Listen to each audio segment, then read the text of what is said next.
દુશ્મનોના ઘા સામે નારે ઝૂક્યા, માં તારા લાલે કોઈને ના મૂક્યા. શૌર્યની વિજય ગાથા દુનિયાના લોકો ગાતા, માતા દીકરીના સિંદૂરની લાજ ઓપરેશન સિંદૂરે રાખી રે આજ. દનક્યા સાવજ અડધી રાત્રે મરી મટવા દેશની માટે, બાંધીને ઉતર્યા કફન માથે, બંને વિરાંગનાઓ હાલી રે સાથે. દુનિયાના લોકો ગાતા શૌર્યની આ વિજય ગાથા, સૈનિકો સાથે ઉભા રહી ખડે પગે, મેરુ ડગે પણ મોદી ના ડગે. વગાડ્યો આજે દુનિયામાં ડંકો, સુરાઓ સાથે સુરવીર બંકો. મારા હિન્દ તનો આ અવાજ, માતા દીકરીના સિંદૂરની લાજ ઓપરેશન સિંદૂરે રાખી રે આજ. માનનીય અધ્યક્ષ શ્રી, પહેલગામ કાશ્મીરની એ ધરતી જેને લોકો પૃથ્વી પરનું સાચું સ્વર્ગ માને છે. સેંકડો લોકો મનની શાંતિ મેળવવા માટે પહેલગામ જતા હોય. હજારો પરિવારો પ્રકૃતિ અને પ્રવાસનો આનંદ માણવા માટે પહેલગામ જતા હોય. તારીખ 22 એપ્રિલ 2025ની એક કમનસીબ બપોર, નવ દંપતીના લગ્ન જીવનનો પ્રથમ પ્રવાસ.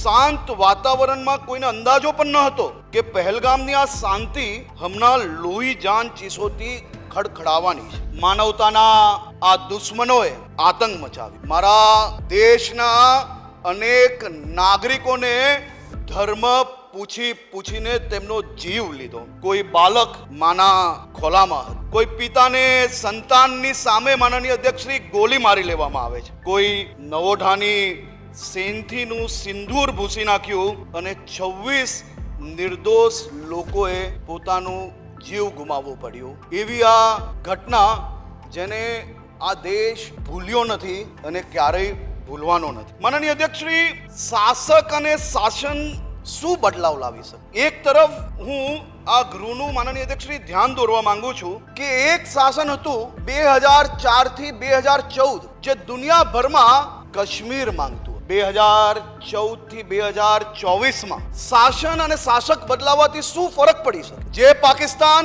કાશ્મીર માંગતું હતું, એ પાકિસ્તાન દુનિયાભરમાં પાકિસ્તાન ચલાવવા માટે ભીખ માંગતું થઈ ગયું. એ પરિસ્થિતિ માનનીય અધ્યક્ષ શ્રી દુનિયાએ જોઈ છે. એક શાસન કે જે આતંકવાદીઓને માનનીય અધ્યક્ષ શ્રી બિરયાની પીરસવાનું કામ કરતા, અને એક શાસન અને એક શાસક બદલાય તો એ આતંકવાદીઓને જે તે સ્થળે જ માનનીય અધ્યક્ષ શ્રી જમીનમાં દાટી લેવાનું કામ કરે છે. એ શાસનનું નામ છે મોદી શાસન. એક શાસન માનનીય અધ્યક્ષ શ્રી જે દેશના જવાનોને બલિદાન અને મહેનતની શૌર્યથી, આજે માનનીય અધ્યક્ષ શ્રી અહીંયા ચૂંટાયેલા પ્રતિનિધિઓ અનેક લોકો ભલે રાજનીતિ કરતા હોય, પરંતુ આજે આપણે સુરક્ષિત હોઈએ તો એની પાછળ આ દેશના અનેક જવાનોની શહાદત છે ને આ દેશના સેનાનું શૌર્ય છે કે જેને કારણે આપણે સૌ લોકો રાજી ખુશીથી પોતપોતાના પરિવાર જોડે સુરક્ષિત ફરી શકીએ છીએ. અને એવા સૈનિકો પર માનનીય અધ્યક્ષ શ્રી માત્ર એક વર્ષમાં 2600 થી વધારે સ્ટોન પેલ્ટિંગ કાશ્મીરની અંદર કરવામાં. અને શાસન કેવું કે જે સેનાના જવાનો થકી આ દેશના પ્રત્યેક નાગરિકો સુરક્ષિત છે, એવા મારા દેશના જવાનો ત્યાં પથ્થર બી ખાય અને એના પછી ઇન્ક્વાયરીઓ બી સહન. માનનીય અધ્યક્ષ શ્રી, માત્ર ને માત્ર વોટ બેંકને રાજી કરવા માટે આવા સૈનિકો ઉપર પથ્થર બી ખાવાનું અને ઇન્ક્વાયરી બી સહન કરવાનું શાસન હતું. અને આજે મારા દેશના વીર જવાનોના હાથમાં જે બંદૂક આપી છે ને, એ બંદૂક દેશના દુશ્મનો પર ચલાવવા માટે પરમિશન નથી માંગવી પડતી. તે માટે ભારતની શક્તિ માનનીય અધ્યક્ષ શ્રી દુનિયાભરમાં આગળ વધી.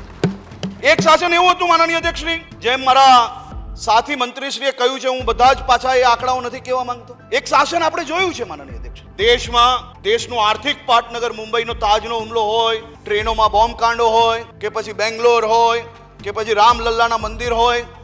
માનનીય અધ્યક્ષ શ્રી, એક તરફ ઘટના બની રહી છે, એક તરફ દેશના સામાન્ય નાગરિકો પોતાનું જીવન ગુમાવી રહ્યા છે, અને એક તરફ માનનીય અધ્યક્ષ શ્રી ત્યારે દ્રશ્ય ટીવીમાં દેખાય છે કે ત્યારના કેન્દ્રીય ગૃહમંત્રી કપડાં બદલવામાં વ્યસ્ત હતા. અને એક તરફ માનનીય અધ્યક્ષ શ્રી ભારતીય જનતા પાર્ટીનું નરેન્દ્રભાઈ મોદીનું સાથ. માનનીય અધ્યક્ષ શ્રી, ઘટના બનતાની સાથે જ આદરણીય પ્રધાનમંત્રી શ્રી પોતાનો વિદેશ પ્રવાસ ટૂંકાવીને સીધા ભારત પહોંચે છે. કેન્દ્રીય ગૃહમંત્રી શ્રી બધા જ કાર્યક્રમોમાંથી બહાર આવીને સીધા જ કાશ્મીર પહોંચે છે. માનનીય અધ્યક્ષશ્રી, કાશ્મીર પહોંચતાની સાથે જ એનઆઈએની જાણે કે આખી ફોજ પહેલગામમાં ઉતારી લીધી હોય એ પ્રકારે એનઆઈએને આખી તપાસ સોંપવામાં. દેશના લોકપ્રિય પ્રધાનમંત્રી ભારત પાછા આવે છે. ભારત પાછા આવીને માનનીય અધ્યક્ષશ્રી પહેલા જ દિવસે એમને દેશભરને કહ્યું કે આ કૃત્ય કરનાર એક બી આતંકીઓને એવો જવાબ આપવામાં આવશે, એવો બદલો લેવામાં આવશે કે આખી દુનિયા એને જોતી રહી જશે.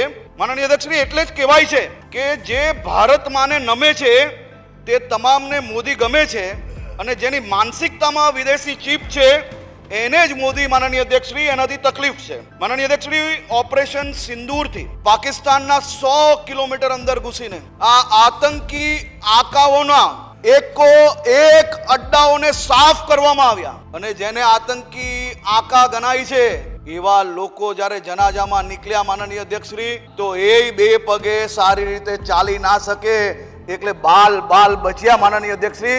બાકી એનો ખાત્મો નક્કી હતો. હું ગુજરાતના એક નાગરિક તરીકે, ગૃહમંત્રી તરીકે નહીં, પરંતુ એક નાગરિક તરીકે મારા દેશના વડાપ્રધાન શ્રી નરેન્દ્રભાઈ મોદીને અને આ દેશના એક સેનાના જવાનોને નતમસ્તક વંદન કરીને એમનો આભાર માનું છું, એમને અભિનંદન આપું છું.